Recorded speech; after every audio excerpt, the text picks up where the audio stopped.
טוב, בוקר טוב לכולם, אני רותי רחמימו ואני רופאה נפרולוגית, אני מתעסקת בתחום השתלות כליה, שזה התחום הכי מרגש בעולם, יש אספקטים כירורגיים, אספקטים נפרולוגיים, אספקטים אימונולוגיים, אספקטים חברתיים.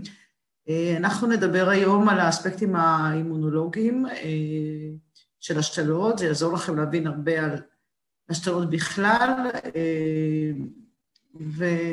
כי זה נושא שבכלל לא פופולרי וגם הולך וגדל מבחינה רפואית, ובטוח תתקלו במושתלים, אז זה ייתן לכם מבוא בכלל טוב לחיים. אז זהו.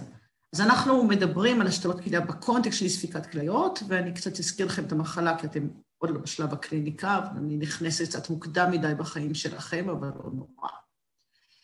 אז אי ספיקת כליות, זו מחלה סיסטמית, שאנחנו מדברים עכשיו על השלבים הסופיים שלה, שהכליות כמעט לא מתפקדות, ואז זה מתאפיין בצבירת נוזלים, זאת אומרת, בצקות ברגליים, בצקות ריאות, אם זה פריקרדיאלי, אם זה פלורלי, יש הפרעות אלקטרוליטריות, היפרקלמיה, שבסופו של דבר יכול להביא למוות, היפוקלצמיה, היפרפוספטמיה, יש מטאבוליק אצידוזיס, ובסופו של דבר הם לא מטפלים באי ספיקת כליות על ידי הטיפול החילופי שנדבר עליו, זאת אומרת, דיאליזה או השתלה, מגיעים לשקיעה במצב ההכרה ומוות. גם כשמטפלים באי ספיקת כליות על ידי דיאליזה למשל, זאת אומרת שאני ממשיכים לסבול מהמחלה, יש טרשת עורקים מואצת, עקרות בנשים, ועוד הרבה סיבוכים. מחלה מאוד מאוד לא נעימה, אבל יש לנו לשמחתנו טיפולים חילופים טובים מאוד, שבאמת שומרים על אנשים חיים הרבה עשרות שנים, הם חיים בדיאליזה גם. אז הטיפולים החילופיים האפשריים במצב שהכליה כבר מתפקד במצב סופני, זאת אומרת, מתחילים בערך מ10% תפקוד, מ10 ml פר מינט, פחות או יותר יש צורך בטיפול חילופי, והטיפולים החילופיים זה המודיאליזה, זה מצב שמתחברים למכונת הדיאליזה, שלמעשה סוג של סליל, שבו יש אדם זורם דרך ממברנה חצי חדירה, שבצד השני יש סליל, יש נוזל, יש תמיסה, ולמעשה יש דיפוזיה ואולטרפילטרציה בין אדם לתמיסה, ויש למעשה הוצאת נוזלים ושיפור במצב האלקטרוליטרי,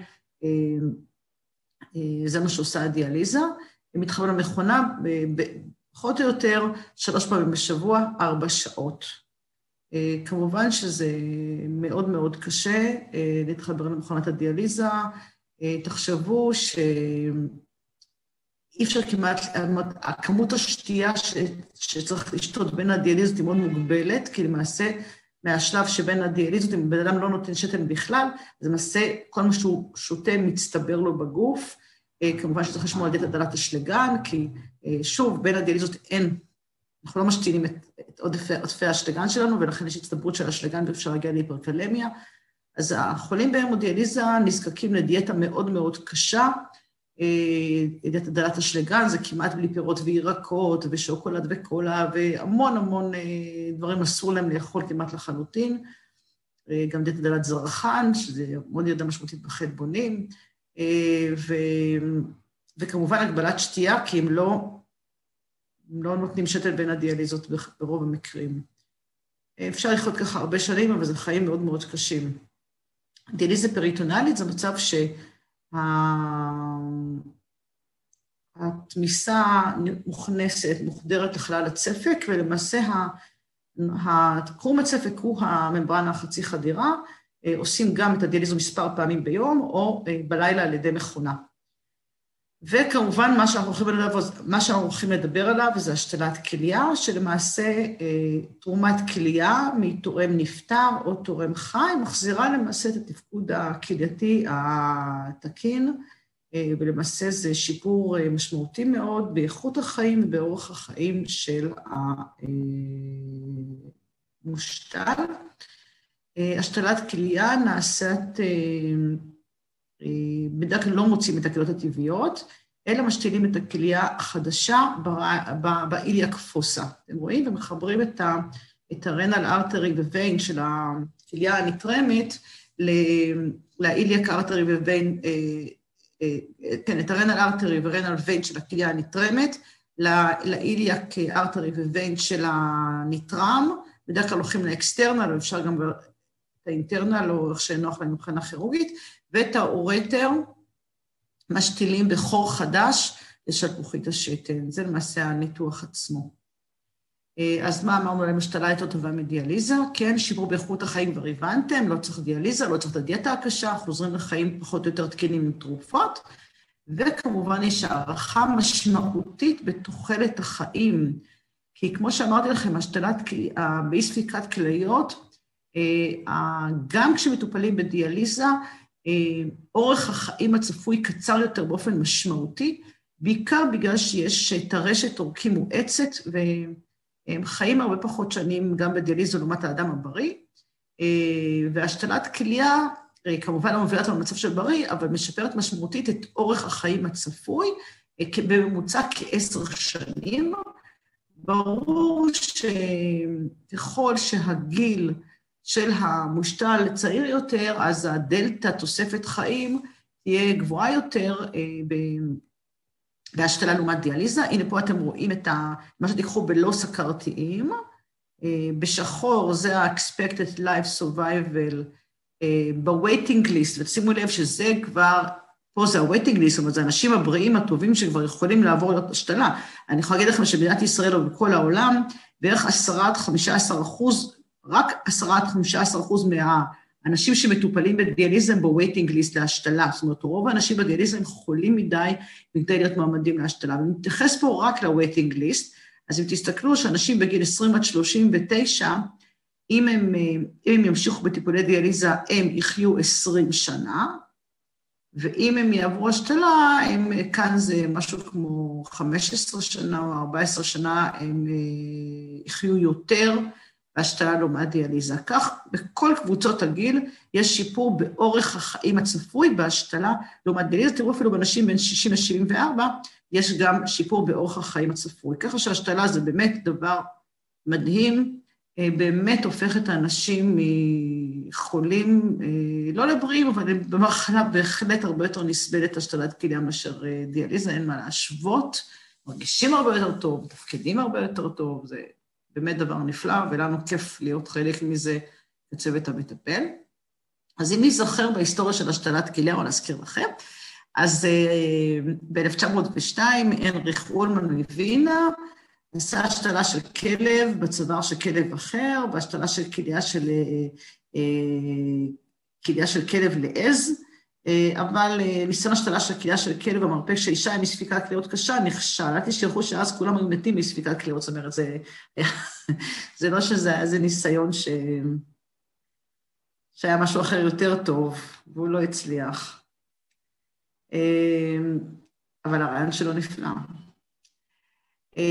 נזכור גם שאנחנו צריכים בהשתלת התאמה של סוגי דם, כבר נדבר על זה, ולכן חלק מהאנשים שהובילו אותם בנושא של השתלות זה קארל לנדשטיינר, שהוא גילה את סוגי הדם ב-1901, וקיבל איזה פרס נובל ב-1930.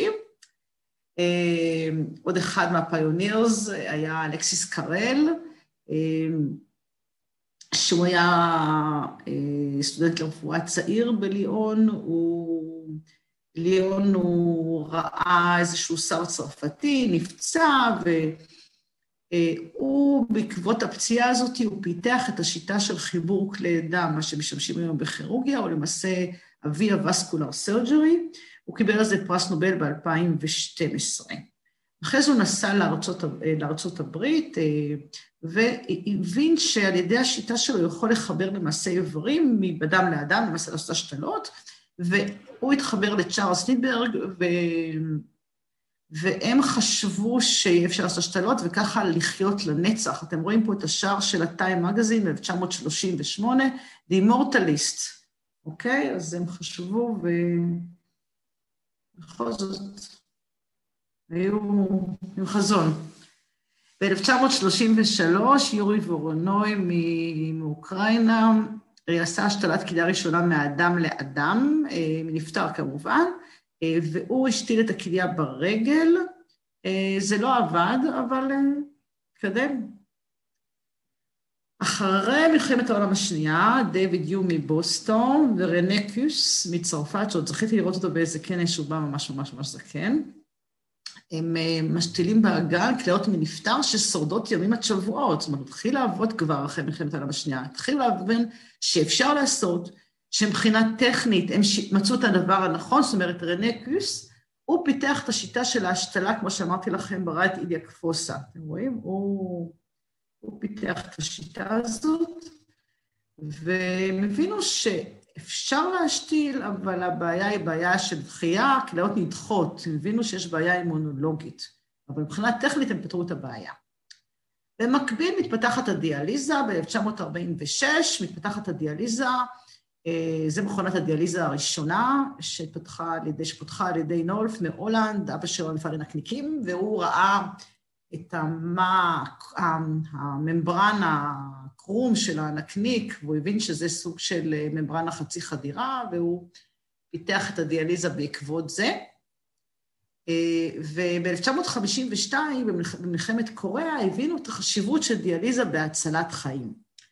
כי אתם יודעים שבמלחמה יש הרבה פגיעות מעיכה ורבדומיוליזיס ואי ספיקת כליות חריפה, שאם מעבירים את המטופל שהיה לו בספיקת כליות חריפה, בתאקי, וסובל נגיד מהיפרקלמיה קשה או מטבוליקה, ציטוזיס קשה, ואפשר להעביר אותו את התקופה הזאת עד שהקהילה מתאוששת, אז למעשה מצילים את חייו.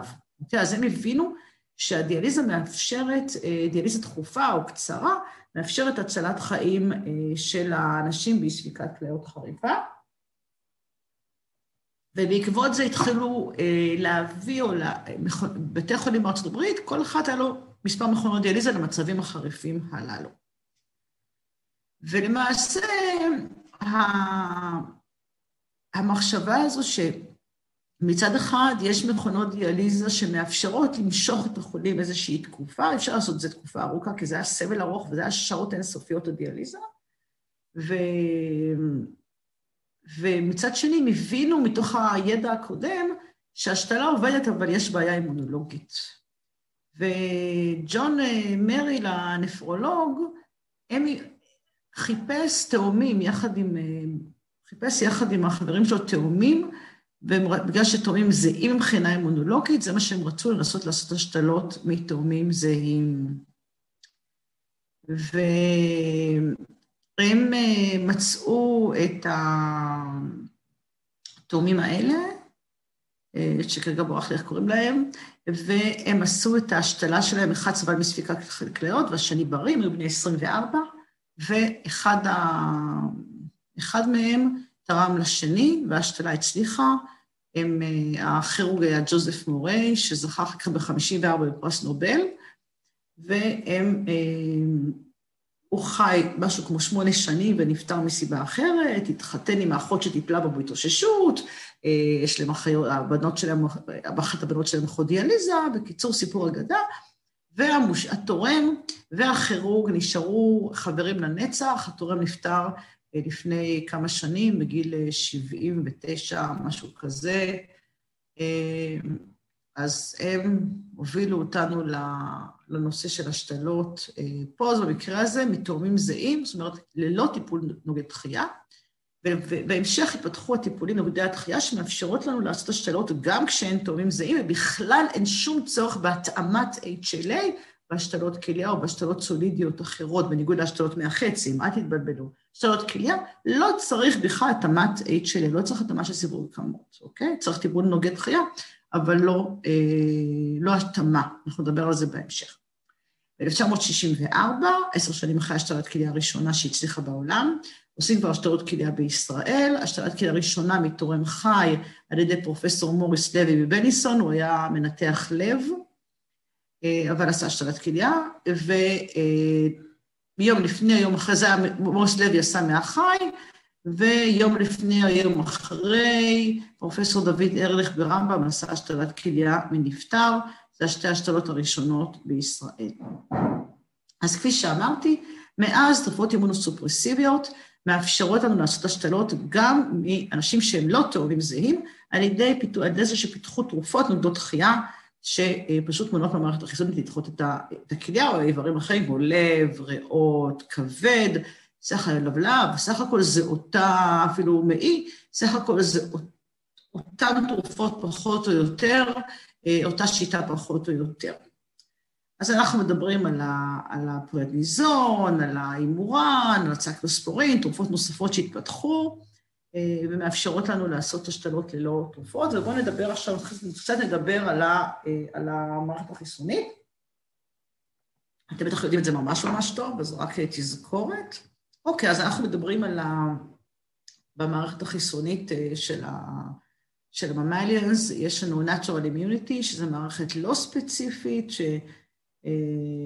שעובדת על ידי זה שיש איזושהי פגיעה פיזית, פגיעה מכנית, וזה גורם לתהליך דלקתי שהוא לא ספציפי, ומעורב מקרופגים, נוטרופילים, תאי NK, ציטוקינים, כל מיני תגובות תאיות, ומשלים כמובן. אוקיי? ואנחנו בהשתלות יותר מדברים על Adaptive Immunity, שכמובן מגייס אחר כך את המערכות האחרות. ה-Adaptive Immunity זה תגובה כמובן לאנטיגן ספציפי, וכמובן שיש בו גם ספציפיות וגם זיכרון, ועובד על ידי ה-T ו-B לימפוציטים, אנחנו כולנו יודעים את זה. אז אם אנחנו נחזור לעולם שלנו, תחום היום-יום שלנו, אנחנו חיים כל יום עם ה-HLA, המערכת האהובה עלינו, שאנחנו חיים עליה, חיים איתה כל הזמן. אז ה-HLA, זו מערכת של אנטיגנים שיושב על השורט ארם של כרומוזום 6, ומורכבת מאנטיגנים שונים שכולם מורשים כהפלוטיפ אחד, ואנחנו מדברים יש לנו קלאס 1 וקלאס 2, זה מה שאנחנו מתעסקים, אנחנו מתעסקים קלאס 3. אז קלאס 1, פעם האנטיגנים העיקריים שלנו היה A ו-B, היום אנחנו גם עם A, B ו-C. ופעם היינו על רק DR, פעם דיברנו רק על DR, אנחנו מדברים גם על DR, DP, DQ. זאת אומרת, האנטיגנים שלנו בהשתלות, שאנחנו בודקים אותם, ובודקים גם אותם וגם את הנוגדנים נגדם, נדבר על זה בהמשך, זה ABC בקלאס 1, ו-DR, DP, DQ בקלאס 2. אז האנטיגנים האלה מאוד פלאומורפיים, זאת אומרת, יש המון סוגים של הנה, אתם רואים פה, זה קצת מאמר משנות 2000, שזה מזמן, בטח התגלו עוד, כי תלוי איך מגדירים את זה מולקולרי, יש הרבה יותר סוגים, אבל גם באופן הסרולוגי שמגדירים, אז יש 120 סוגים של A, 250 של B, C 70, וגם באנטיגנים של קלאס 2 יש המון סוגים, אוקיי? ההורשה של ה-HLA היא הורשה מנדליאנית, כך רגילה, זאת אומרת שאנחנו דומים להורים שלנו ב-50%, ובחינת האחים שלנו, ל-25% מהאחים אנחנו זהים לגמרי מבחינת HLA, 25% מהאחים אנחנו לא זהים בכלל, ול-50% אנחנו דומים ב-50%, זאת אומרת עם הפלוטיפ 1. אוקיי, עכשיו נסתכל על המבנה של ה-HLA, כמובן שה-HLA שנקרא גם, MHC זה ה-Major Histocompatibility Complex, זה בכל החיות, וה-HLA, שזה Human Leukocyte Antigen, זה ה-MHC של בני האדם, אוקיי? עכשיו, אם נדבר על קלאס 1, גם לקלאס 1 וגם הקלאס 2, זה אנטיגנים שמוצגים מחוץ לתא, על הממברנה החיצונית של התאים, אוקיי? רגע. אז קלאס 1, מורכב מאלפא 1, אלפא 2, אלפא 3 ובטא 2 מיקרוגלובולין, וכבר לדבר על איפה זה מוצג, והקלאס 2 מורכב מאלפא 1, אלפא 2, בטא 1 ובטא 2. תשימו לב שלכולם יש פה איזשהו גרוב לפפטיד שמוצג, אוקיי? אז אם אנחנו מדברים על קלאס 1, קלאס 1 מתבטא על כל התאים המגורענים של הגוף. והוא מבדיל בין סלף לנון סלף. נדבר מי זה כל התאים המגורענים. התאים המגורענים זה כל התאים בגוף, חוץ מכדור אדם אדומות בשאלות, אוקיי? גם כדור אדם צעירות, הם יהיו מגורענות, אוקיי? אז יש לנו HLA קלאס 1, כמו שאמרתי, נמצא על כל התאים המגורענים, ומבדיל בין סלף לנון סלף. ככה הגוף מזהה מה זה תאים שלו, אוקיי? אז קלאס 1 נמצא על כל התאים מגורנים, מציג את האנטיגנים ל-CD8, והאנטיגנים שהוא מציג הם אינטרסלולריים. קלאס 2, זו מערכת מאוד מעניינת, זה מערכת של מה שנקרא אנטיגן פרזנטינג סלס. זה תאים מיוחדים, שהם תאים אינטרסטיציאליים דנדריטיים מסוג B, שהם מציגים את האנטיגנים זרים, האנטיגנים אקסטרסלולריים למערכת החיסונית, ל-CD4. אוקיי? הם מציגים את האנטיגן הזר למערכת החיסונית, ואומרים לה, תאכלי אותו. אוקיי? זה התפקיד של קלאס 2. אוקיי? עכשיו, כשאנחנו מדברים על ההצגה החיסונית, אנחנו מדברים על אלו-רקוגנישן, או לסיגנל 1, אז סיגנל 1 נסתכל, אנחנו מדברים על כך שהאנטיגן פרזנטינג סל של מושתל הכליה, של רסיפיינט, הוא נתקל ב-HLA של הדונור, ועושה עיבוד בתוך התא, ומציג אותו על ה-HLA קלאס 2 שלו, ל-T-סל, דרך ה-T-סל רצפטור. אז זאת פעם אני אומרת, יש לנו פה את האנטיגן פרזנטינג סל של המושתל כליה, הוא מציג את האנטיגן הזר, שזה ה-HLA של תורם הכליה, של הדונור, והאנטיגן פרזנטינג סל מציג את ה-HLA של הדונור, שהוא האנטיגן הזר, הוא האנטיגן הרע, על ה-HLA קלאס 2 שלו, ל-T-סל דרך ה-T-סל רצפטור. אוקיי? אז ה-HLA הרע, קלאס 1 וקלאס 2 של הדונור, מוצג על ה-HLA קלאס 2 של הרסיפיינט, והוא אומר למערכת החיסונית שלו, הנה, זה האנטיגן הרע, תאכלי אותו, זאת אומרת, כל תא שיש בו את ה-HLA של הדונור, הוא תא זר שצריך לתקוף, אוקיי? אנחנו מדברים פה, מה שסיפרתי לכם, זה מה שנקרא indirect presentation, שזה הצורה הרגילה של ההצגה החיסונית, אוקיי? זה indirect presentation. מה זה direct presentation? direct presentation זה משהו שהוא מופיע רק בהשתלות, שבו האנטיגן פרזנטינג סל של הדונור, של תורם הכליה, שמגיעים עם הכליה, הם בעצמם משמשים ומפעילים את המערכת החיסונית של מושתל הכליה באופן מיידי. זאת אומרת, אין צורך בפרוססינג התוך-תאי של המושתל, אלא תאים של התורם בעצמו, הם באים בסוג של גיס חמישי, הם מפעילים ישר את המערכת החיסונית של המושתל כליה כנגדם, אוקיי? אז הדונור אנטיגן פרזנטינג סל, שמגיעים הכליה, ישר מתחברים ללימפוציטים של המושתל, ומפעילים אותו באופן מיידי. זאת אומרת, זה יגרום לתחייה הרבה יותר מיידית, ל-early acute rejection, וה-indirect בדרך כלל יגרום ל-late acute rejection. אוקיי. אז אם אנחנו מסתכלים, אנחנו רואים פה אנחנו מסתכלים על ה-T-סל, על ה-T-סל, ואנחנו מסתכלים על הרצפטורים שלהם, לכל התאי T, CD4 ו-CD8 יש CD3 גם, ו-CD3 זה ה-T-סל רצפטור, ויש לידו אנטיגנים שונים. פעם השתמשנו בתרופה שנקראת OKT3, שתקפה פה את ה-CD3, אנחנו לא משתמשים בזה, אבל תמיד אנחנו זוכרים שיש T-סל רצפטורים ב-CD3, וכשיש את ההיכרות החיסונית שאני רוצה להיזכר בה עוד פעם, הנה אתם רואים כאן, זה ההיכרות החיסונית, רגע, הנה ההיכרות החיסונית, אבל מסביב להיכרות החיסונית, יש את מה שנקרא ה-Signal 2, ה-Co-Stimulation, עם כל האקססורי מולקולס השונים. היום זה מאוד מאוד פופולרי באונקולוגיה, אפילו יותר פופולרי מהשתלות, אז אם נסתכל פה, הנה אנחנו רואים פה את ה-Antigen Presenting Cell, אוקיי? וכאן ה-T-סל. כאן יש לנו פה את ה-HLA של האנטיגן פרזנטינג סל, זאת אומרת, זה הקלאס 2, פה הצהוב זה האנטיגן הרע, ופה זה ה-T-סל רצפטור, זה ההיכרות החיסונית, הסיגנל 1, אוקיי?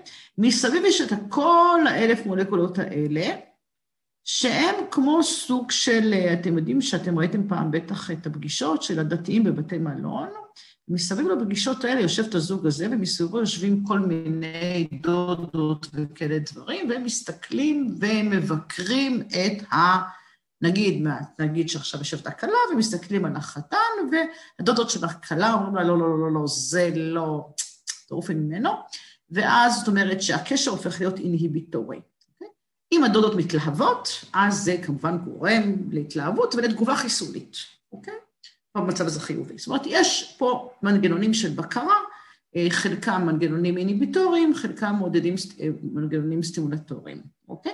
למשל, אנחנו מתייחסים, וגם נתייחס לתרופות שלנו אחר כך, יש לנו את ה-B7, שיושב על האנטיגן פרזנטינג סל, ואם הוא מתחבר ל-CD28, זה סטימולטורי, ואם הוא מתחבר ל-CTLA4, זה אינהיביטורי, אוקיי? היום אנחנו משתמשים בזה בכיוון האינהיביטורי, לנו יש נוגדנים שמפעילים את ה-CTLA4, לעומת זאת היום באונקולוגיה, יש את ה-checkpoint inhibitors שגומרים לתהליך הזה להיות סטימולטורי, זאת אומרת, ההפך מאשר מה שאנחנו רוצים לעשות. אותו דבר באונקולוגיה, משתמשים במנגנונים של ה-PD1, אנחנו בהשתלות לא משתמשים בזה, אלא לנו יש רק תרופה שמתעסקת בתחום שיושבת בו על ה-B7 וה-CTLA4. אוקיי. אבל היום זה ממש עולם ומלואו כל האזור הזה. אוקיי, נמשיך הלאה. אז יש לנו, נחזור חזרה, זאת אומרת, עד עכשיו יש לנו את ההיכרות החיסונית, ויש לנו את המולקולות מסביב שיש להם השפעה אינהיביטורית או סטימולטורית על האם הפגישה החיסונית, האם היכרות עם האנטיגן, עם ה-HLA של הדונור, תגרום לנו להתעוררות חיסונית, או נגיד, לא נורא, אפשר לקבל אותו, ולא נתעצבן עליו, ולא נעשה נגדו דחייה. אוקיי. אז נמשיך הלאה, יש לנו פה, עוד פעם נמשיך במה שקורה, יש לנו פה את האנטיגן פרזנטינג סל, זה ה-HLA קלאס 2 שיושב על האנטיגן פרזנטינג סל, פה האנטיגן הרע הוא עם פיג'מת פסים, אוקיי, שזה ה-HLA של הדונור, ופה ה-T-Cell רצפטור, אוקיי? ופה אנחנו מדברים, הקו הזה, זה הממברנה של התא T, אוקיי? אז בתוך תא T, כתוצאה מההפעלה החיסונית, יש הפעלה של טירוזין קינאס, יש קסקדה, מתחילה בטירוזין קינאס, פוספוליפז C, פוספוטילין אוזיטול דיפוספט, יוצר אוזיטול טריפוספט ודיאצילגיצרול, וזה גורם לעלייה בקלציום תוך תאי. העלייה בקלציום תוך תאי מעלה את הקלצינאורין, מפעילה את הקלצינאורין. קלצינאורין פה זה ממש מולקולת מפתח שלנו, כי לנו יש תרופות שנדבר עליהן אחר כך, כמו הציקלוספורין או FK506, תקרולימוס, שיושבות כאן והן מעכבות את הקלצינאורין, זה באמת המקום הכי חשוב בהשתלות. והקלצינאורין הזה הוא גורם לדפוספורילציה של נוקלר פקטור ואקטיבייטינג T-Cells. הדפוספורילציה של נוקלר פקטור ואקטיבייטינג T-Cells גורם לזה שה-NFAT הזה יכול להיכנס לתוך גרעין התא ולעשות אינדוקציה של ציטוקינים שונים. מבחינתנו החשוב ביותר זה האינטרלוקין 2. האינטרלוקין 2 הוא מופרש מהתא ומתחבר לתא הזה ולתאים נוספים בסביבה, דרך האינטרלוקין 2 רצפטור. החיבור של האינטרלוקין 2 לאינטרלוקין 2 רצפטור גורם לקסקדה, כאן יושב בהמשך קסקדה תור, שזה טרגט אוף רפמיון, ואחרי זה נלמד על זה בקונטקסט של תרופה שלנו, ובהמשך זה גורם לפרוליפרציה של התא הזה ותאים הנוספים. למעשה אנחנו מקבלים תאי T רבים, משופעלים וספציפיים לאנטיגן שהוצג, שזה ה-HLA של הדונור. אוקיי? נוותר על זה, למרות כמו שאמרתי לכם, דיברנו. אוקיי, עכשיו, למעשה התאי T, הפעולה שלהם היא על ידי זה שהם נודדים לתוך האיבר, או איפה שנמצאים ה-HLA של הדונור, למעשה מבחינתנו הכליה המושתלת, אבל זה יכול להיות גם הלב המושתל, הריאות המושתלות, הלב הכבד המושתל וכו'. אז, והם מתחברים דרך פס ופס ליגנד לתא של הכליה או של האיבר השני, ודרך מנגנונים של פרפורינים וגרנזיים, הם גורמים לנזק לכליה המושתלת, בתהליך שאנחנו קוראים לו acute cellular rejection, דחייה תאית חריפה, כי למעשה אנחנו מקבלים צבא של תאי T, שהולכים ותוקפים את הכליה, ועושים תהליך חריף מאוד, שנקרא, כמו שאמרתי לכם, דחייה תאית חריפה, acute cellular rejection. אוקיי.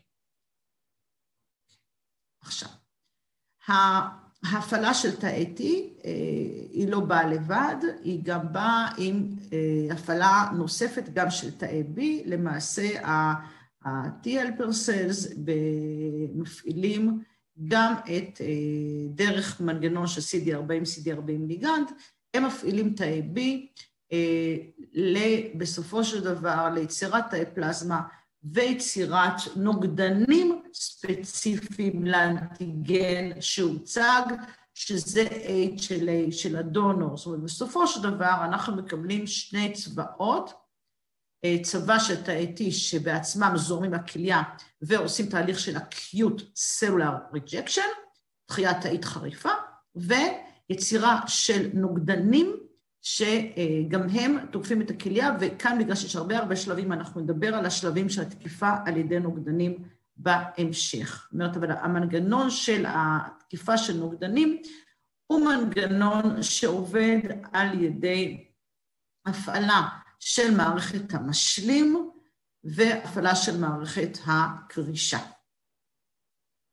אוקיי, כשאנחנו מפעילים את מערכת המשלים, למעשה אנחנו מדברים פה על הפעלה של מערכת המשלים הקלאסית, והתקופה הזו גורמת לזה שיש לנו תהליך דלקתי, שיש לנו ממברן אטאק עם ליזיס ואופסוניזציה, ומה שקוראים שמבחינת הומורל אימיוניטי, אנחנו מקבלים יש לנו מרקרים שאנחנו צובעים בתהליך ההבחנה שלנו בפתולוגיה, שאנחנו עושים ביופסיה של הכליה המושתלת, כשאנחנו חושדים בתחייה, אנחנו עושים ביופסיה, כשאנחנו חושדים בתהליך של תחייה, אנחנו גם צובעים למרכיבי משלים, ואנחנו כרגע צובעים למרכיב שנקרא C4D, C4D, כי הוא מרכיב שנשאר על פני האנדותל של התאים, כשיש דחייה הומורלית, זאת אומרת דחייה על ידי נוגדנים, וזה למעשה מרקר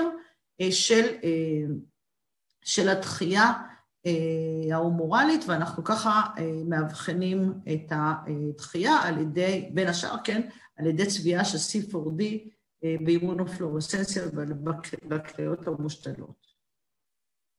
אוקיי, אז עד כאן הנושא של האימונולוגיה הבסיסית. אז אם אנחנו מדברים על סוגי השתלות, אנחנו מדברים מבחינה איזה סוגי השתלות יש לנו.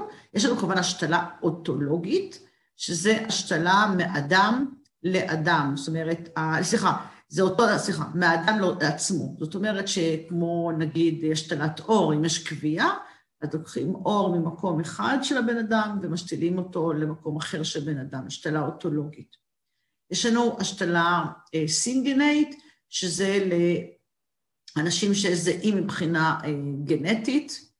יש השתלה אלוגנט, שזה מה שאנחנו עושים. השתלה אלוגנט זה השתלה מאדם לאדם, מאותו ספישז, באותו סוג של ספישז, אבל אנשים אחרים, ויש השתלה חביבה עליי ביותר, שזה זינוטרספלנטיישן, שזה מספישז שונים, ואני מקווה שאנחנו נגיע לעולם שבו נוכל להשתיל איברים, למשל מחזירים או משהו כזה, ואז תיגמר בעיית חוסר האיברים בעולם, נדבר על זה. אוקיי, ובחינת הקלסיפיקציות של השתלות, אנחנו מדברים על השתלה שהיא היפר-אקוטית, זאת אומרת שהאיבר, הבעיה בהשתלה היפר-אקוטית, שאנחנו משתילים כליה, שיש מראש נוגדנים כנגד ה-HLA של הדונור, יש אותו מראש למושתל, והנוגדנים האלה תוקפים את הכליה כבר בחדר ניתוח, או כמה שעות אחר כך, והורסים את הכליה באופן מיידי.